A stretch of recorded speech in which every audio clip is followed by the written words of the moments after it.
అలాగే మంచి కవిత్వం ఉంటే ఎన్ని విషయాలైనా మనం చెప్పుకుని ఆనందించవచ్చు. ఇవాళ సినిమా హీరోయిన్లు అంటే ఓ యువతరం పడి చచ్చిపోతున్నారు. రోజు దినపత్రికల్లో చూస్తూ ఉంటాను నేను. ఆ బొమ్మలు వేస్తూ ఉంటాడు ప్రత్యేకంగా, అర్ధనగ్నంగా, పూర్ణనగ్నంగా, ముప్పావు నగ్నంగా, ఏవో రకరకాలుగా, మొత్తం మీద నగ్నం ఖాయం, ఎంత శాతం అనేది తెలుసుకోవాలంతే. నేను ఒకసారి అలా చూస్తూ ఉంటే ఏమిటి ఇందులో ఏముందని కుర్రాళ్ళు ఎలా చూస్తూ ఉంటారని చూశా. నా చూపు కూడా ఒక చోట నిలిచిపోయింది. చేసిన తప్పు చెప్పాలి కదా. ఎవరంటే మహానటి అనుష్క అలా నిలబడి ఉంది. ఏమిటో ఒక మంచి ఓ పోజ్, ఓ స్టిల్ అనుకోండి, మీ భాషలో చెప్పాలంటే ఓ స్టిల్ ఇస్తే మనము కవి కదా, మరి తినగా ఎలా ఉండగలం. ఇలా చూసా ఒకసారి పైనుంచి కింద. ఎందుకంటే నేను పేపర్ చదువుతూ ఉంటే మామూలు ముందు రాజకీయ వార్తలు చూస్తున్నా. మా అబ్బాయి వాడు డిగ్రీ చదువుతున్నాడు. వాడు ఏమిటో నా కాళ్ళ దగ్గర కూర్చున్నాడు. నేను అనుకున్నాను స్నానం చేసి వచ్చి నా కాళ్ళకి దండం పెడుతున్నాడేమో అనుకుని ఆశీర్వదిద్దాం అనుకున్నాను. లేదు, అక్కడ అనుష్క బొమ్మ ఉంది వెనకాల, చిత్రజ్యోతి. వాడు ధోరణిలో వాడున్నాడు, నా ధోరణిలో నేనున్నాను. దానికే ఉంది. ఇప్పుడు ఎవడు కావాల్సిన వాడు చూసుకున్నాడు కదా. చూసాక ఏమిటంటే అంటే టక్కమని లేచి ఏం లేదని వెళ్ళిపోయాడు. సరే నేను చూసా, వాడిని పంపాను. కానీ మరి మన దృష్టి తినడైంది కాదుగా. చూసేసరికి వీడు ఈ అమ్మాయిని చూసాడంటే తప్పేం లేదు, మరి నన్ను ఆకర్షిస్తూ ఉంటే వాడిని ఆకర్షించదా. కానీ గమనించండి, ఒక కవిని ఆకర్షిస్తే వెంటనే పద్యం వస్తుంది. నిజంగా అనుష్క ఒక మంచి అందమైన అర్ధనగ్న స్థితి అనుకోండి సుమారుగాను. ఆ స్థితిలో ఉంటే మనకే అనిపించింది సరదాగా. వదల నీదు చూపు కదల నీదు చూపు వదల నీదు మనసు, కదల నీదు చూపు వదల నీదు మనసు, అంగమంగమందు అతుకుకొనియే. దీని దుంపదగా చూపు ఎక్కడ పడితే అక్కడే అతుక్కుపోతుంది, కిందికి రావట్లేదు, పైకి వెళ్ళట్లేదు. అన్ని అవయవాలు అలాగే ఉన్నాయి. మరి వాడు చూసాడంటే తప్పే ఉంది, మనకే లాగేస్తుంటేను.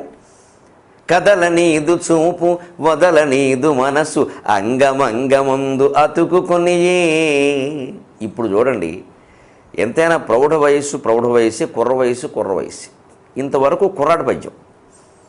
ఇక నుంచి మరి నా వయస్సు 50 దాటింది. ఆ తత్వం అది అందులో రావాలి కదా. కేవలం అంగాంగ వర్ణన ఉంటే ఎలాగా?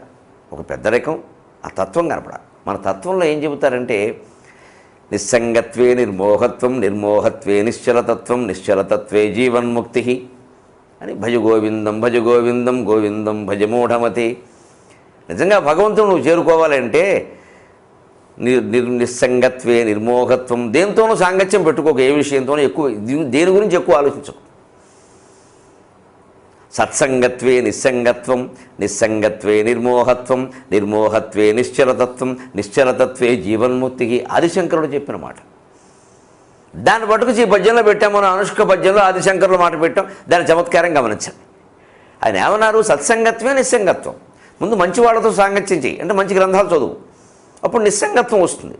అందరితోనూ సాంగత్యం లేకుండా విడిగా ఏకాంతంగా ఎలా ఉండొచ్చో ఆనందించవచ్చో తెలిసిపోతుంది. అప్పుడు నిస్సంగత్వే నిర్మోహత్వం. నీకు సాంగత్యం లేదు కాబట్టి ఎవరితోటి మోహం అనేది ఉండవు. ఒకవేళ ఎవరినైనా మనకు చాపల్యానికి వ్యామోహానికి, ఇప్పుడు అనుష్కం చూసి సరదాకి ఏదో పద్యం వెళ్ళాను, అంతేగాని వ్యామోహం పడలేదుగా. ఇక అక్కడి నుంచి అనుష్కంలో సినిమాకల్లా వెళ్ళిపోవడం, రిలీజ్ టికెట్ అని చేయటం నేను కూర్చుంటే ఎలాగండి? మా అబ్బాయి కూర్చుంటే తప్పలేదు. కానీ చూసిన వాళ్ళు కూడా ఏడిపేద్దానికి ఈ బుద్ధి ఏమిటి అంటారు. అందుకే మన తత్వం తెలిసిన వాళ్ళ బుద్ధి సరదా పడినా, మోజు పడినా, వర్ణించినా, పద్యం చెప్పినా ఎక్కడ ఆగాలో అక్కడ ఆగిపోవాలి. దాని నుంచి కూడా ఒక వేదాంతాన్ని గ్రహించాలి మనం. వెంటనే నేను మిగిలిన 2 పాదాలు వేదాంతంలోకి వెళ్ళిపోయాను. నిజమే, ఆ చూపు కదలనివ్వట్లేదు, మనస్సు వదలట్లేదు. ఈ అమ్మాయి ఒప్పేసుకుందాం. అంగమంగమందు అతుక్కొని, ప్రతి అంగానికి అతుక్కుపోతుంది, అది కూడా ఒప్పుకుందాం. ఇలా అతుక్కుపోవడంలో ఒక విశేషం ఏం లేదంటే సత్సంగత్వే నిస్సంగత్వం అన్నారు. నిస్సంగత్వే నిర్మోహత్వం, మోహం లేదన్నారు. నిర్మోహత్వే నిశ్చలతత్వం. దేని మీద మోహం లేనప్పుడు నిశ్చలంగా ఒకచోటే ఉంటాడు కదా. ఆ నిశ్చలంగా ఉండడమే జీవన్ముక్తి అన్నారు కదా. మరి అనుష్క అవయవాల మీద నా చూపు నిశ్చలంగా ఉంటే అది జీవన్ముక్తే కాదా? అందుకని ఆ తత్వాన్ని ఇక్కడ పెట్టి వదలనీదు చూపు కదలనీదు చూపు వదలనీదు మనసు, అంగమంగమందు అతుకుకొని ఏ. నిశ్చలత్వమొకటే నిత్యముక్తిదమైన, నిశ్చలత్వమొకటే నిత్యముక్తిదమైన, నీవే ముక్తి కాన్క నిజమనుష్క, నీవే ముక్తి కాన్క నిజమనుష్క. కదలకుండా ఉండడమే కనుక ముక్తి అయితే నా చూపు కూడా నీ శరీరం నుంచి కదలట్లేదు కదా, అది నేను బహుశా ఇది ముక్తేనేమో. ఇది చమత్కారం. ఇలాంటి చమత్కారమైనటువంటి పద్యాలే క్రమక్రమంగా హాస్యం నుంచి కవిత్వంలోకి, కవిత్వం నుంచి తత్వంలోకి, తత్వం నుంచి భగవత్ తత్వంలోకి మారుస్తాయి మనిషి. అంతే తప్ప ఒక్కసారి కుర్రాడు ఇప్పుడు మా అబ్బాయి సరదాగా చెప్పుకున్నట్టే అలాంటి వాళ్ళని తీసుకొచ్చి ఒరే తప్పు వేషాలు వేస్తున్నాడు, రామాయణం చదువుకో అంటే వాడు రామాయణం పుస్తకం పెద్దది ఉంటుంది ఎలాగో, దాంట్లో ఈ బొమ్మ ఎటు చూస్తాడు చదవడు. పైకి మనకు రామాయణం కనపడుతుంది, లోపల రామాయణం నడుస్తుంది.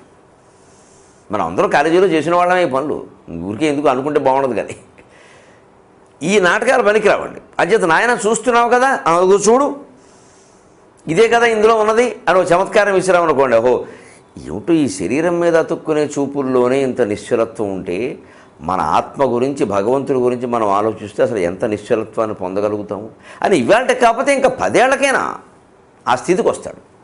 హాస్యం నుంచి భగవతత్వంలోకి వెళ్ళడం అంటే విశేషమే అది.